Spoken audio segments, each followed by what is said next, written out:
मेरी गवाही। मेरा नाम सुधीर कुमार है। मैं मेडक में चर्च जाता था। एक दिन मैं ऑल्टर के पास अकेले प्रार्थना कर रहा था, तभी मुझे एक स्वर सुनाई दी जो मुझसे शाम की प्रार्थना शुरू करने के लिए कह रहा था। मुझे आश्चर्य हुआ कि मुझे यह स्वर कहां से आ रही है, क्योंकि मैं दोपहर 3 बजे वहां अकेला था। फिर प्रार्थना करने के बाद मैं चर्च के बाहर गया और चर्च परिसर में एक पुस्तक स्टॉल पाया। मैंने पुस्तक स्टॉल में एक किताब लटकी हुई देखी। किताब के शीर्षक में लिखा था, परमेश्वर हमें प्रार्थना करना सिखाते हैं। मुझे आश्चर्य हुआ कि मैंने किताब ली और उसे खोला। दूसरे पन्ने पर शाम की प्रार्थना कैसे करें, इसके बारे में लिखा है। मैंने ऑल्टर के पास जो स्वर सुनी, वह मुझे किताब में मिली और उसी दिन से मैंने घर पर शाम की प्रार्थना शुरू कर दी। और परमेश्वर ने कई चमत्कार किए, और कुछ महीनों बाद मैंने एक और स्वर सुनी जो मुझसे कह रहा था, सुबह की प्रार्थना शुरू करो और दुनिया के लिए प्रार्थना करो। फिर मैंने सुबह की प्रार्थना भी शुरू कर दी। हालांकि मैं प्रार्थना करता और बाइबल पढ़ता था, फिर भी मुझे नहीं पता था कि उद्धार क्या है। फिर मैंने परमेश्वर से प्रार्थना करना शुरू किया कि वह मुझे सही दिशा दिखाए, क्योंकि मुझे लगा कि कुछ कमी है, और मैंने परमेश्वर से मुझे और मेरे परिवार का मार्गदर्शन करने के लिए एक बुजुर्ग व्यक्ति को भेजने के लिए कहा। मैंने 1999 में 15 नवंबर को शादी की। मैं एक निजी कंपनी में काम करता था। हम मूल रूप से एक कैथोलिक समुदाय से हैं, लेकिन दुर्भाग्य से मेरे माता पिता ने हिंदू परंपरा से मेरी शादी कर दी। यह परमेश्वर की दृष्टि में गलत है।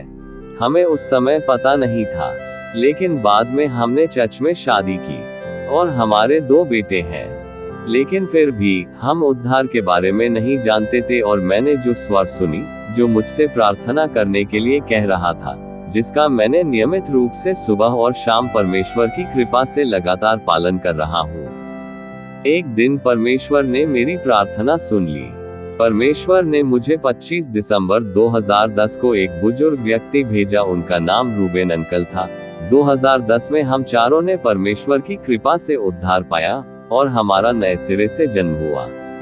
और फिर 3 महीने बाद 27 मार्च 2011 परमेश्वर ने एक पास्टर को भेजा, और उनका नाम डी सैमुअल था, जिसने हैदराबाद में ओएम बुक्स के पास भारत बाइबल कॉलेज में हम चारों को डुबकी का बपतिस्मा दिया। उद्धार प्राप्त करने के बाद मैंने प्रार्थना में परमेश्वर से पूछा कि आगे क्या करना है। परमेश्वर ने मुझे वर्ष 2011 में सोशल मीडिया दिखाया। फिर मैंने सोशल मीडिया पर सुसमाचार का प्रचार करना शुरू किया। फेसबुक में मेरे पास 10,000 दोस्तों के साथ 2 अकाउंट था। जब मैं ऑनलाइन सुसमाचार संदेश पोस्ट कर रहा होता था, तो 150 से 200 लोग ऑनलाइन होते थे। मैंने हमेशा बाइबल के वचन का इस्तेमाल किया, और रूबन अंकल द्वारा मुझे दी गई गुड सीड मेडिटेशन बुक का इस्तेमाल किया, जो 2009 और 2011 का एडिशन था, और रूबन अंकल ट्रैक्स भी दिया। उस समय मैं प्राइवेट कंपनी में काम कर रहा था। जब मैं ऑनलाइन होता था, तो कई लोग मुझे मैसेज भेजते थे।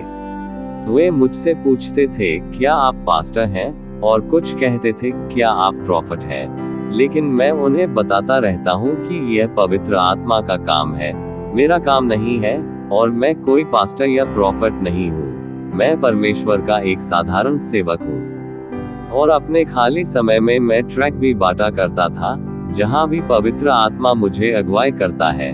तो इस तरह से परमेश्वर ने मेरा बहुत उपयोग किया, और कितने लोगों को बचाया मुझे नहीं पता। मैं बीज बोता हूँ, बाकी मैंने परमेश्वर पर छोड़ दिया। मैंने उद्धार प्राप्त करने के बाद अपना काम किया। परमेश्वर ने मुझे 2018 तक वहां इस्तेमाल किया। जब मैंने कल्ट्स और शैतानी चर्चों को उजागर करना शुरू किया, तब शैतान ने मुझ पर हमला करना शुरू कर दिया, और कुछ डिनोमिनेशंस और पेंटेकोस्टल चर्च के लोगों ने मुझसे बहस करना और कहना शुरू कर दिया, आप किस चर्च से संबंधित हैं, और आपने कितनी आत्माओं को बचाया है? आपका मिनिस्ट्री बैकग्राउंड क्या है? क्योंकि मेरे पास कोई मिनिस्ट्री बैकग्राउंड नहीं था, और मेरे पास कोई बाइबल अध्ययन का सर्टिफिकेट नहीं था, और उन्होंने मुझ पर हमला करना शुरू कर दिया। उन्होंने मुझसे कहा, आपके पास इस तरह से प्रचार करने का कोई अधिकार नहीं है।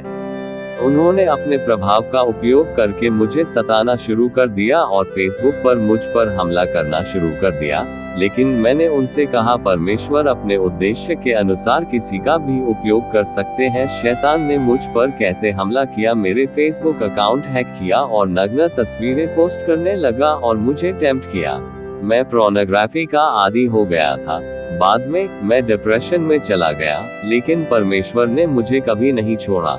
वहां से उसने मुझे डिप्रेशन का लत से बाहर निकाला। लेकिन शैतान ने मुझ पर हमला करना शुरू कर दिया क्योंकि मैंने सोशल मीडिया पर उसका कामों को उजागर किया और उन्होंने मुझे कई तरह से मैनिपुलेट करना शुरू कर दिया। कुछ ने कहा कि तुम डॉक्टर हो और उन्होंने कहा कि तुम एक निजी कंपनी में क्यों काम करते हो। वास्तव में उन दिनों में जो सिम इस्तेमाल कर रहा था, मैंने वह सिम एक मोबाइल की दुकान से खरीदा था, कारखाना सिकंदराबाद से। वास्तव में यह नंबर किसी डॉक्टर का नंबर था जो पिछले सिम उपयोगकर्ता का था और मुझे यह भी नहीं पता था। उन्होंने इसका फायदा उठाया और कह कि मैं एक डॉक्टर हूं और मुझ पर हमला करना शुरू कर दिया। और इतना ही नहीं, शैतान ने महिलाओं का इस्तेमाल किया। मुझे यह भी नहीं पता कि वह कौन है। वह कहती है कि मैं तुमसे प्यार करती हूँ, अगर तुम मना करोगे तो मैं खुद को मार डालूंगी। मुझे नहीं पता कि क्या कहना है। मैंने उससे कहा खुद को मत मारो। मैंने कहा कि मैं शादीशुदा हूँ। फिर उसने भी मुझ पर हमला करना शुरू कर दिया। तब मुझे समझ में आया कि मेरी लड़ाई लोगों से नहीं बल्कि शैतानी आत्माओं से है। इफिसियों अध्याय 6 पद 12 के अनुसार। फिर मैं एक मिनिस्ट्री में शामिल हुआ। वह एक रेवरेंड पैस्टनी है। मैं उनके शिक्षण डिनोमिनेशन की शिक्षा के कारण उनका नाम नहीं लेना चाहता। अगर मैं इसके बारे में कुछ कहता हूँ तो वह हमेशा कहती है कि क्रॉस से आगे मत जाओ, और वह बहुत ही शॉर्ट टेम्पर्ड थी। एक दिन गूगल मीट में कुछ बहनें और मैं वहाँ एकमात्र भाई हूँ, उन्होंने अपने पतियों की कमजोरियों के बारे में गपशप करना शुरू कर दिया। मुझे इस बात का बहुत अफसोस हुआ। बाइबल स्पष्ट रूप से कहती है कि यह गलत है। पैस्टनी बैठक में है, लेकिन उन्होंने भी शुरू कर दिया। मैंने उनकी मीट में शामिल होना बंद कर दिया। पैस्टनी ने मुझसे पूछा कि तुम क्यों शामिल नहीं हो रहे हो। मैंने कहा कि मैं अन्य जूम मीटिंग में शामिल हुआ और जिसका नेतृत्व भाई कर रहे हैं, और फिर उन्होंने मुझे तुरंत ग्रुप से हटा दिया। इस तरह मैंने वो मिनिस्ट्री छोड़ दिया।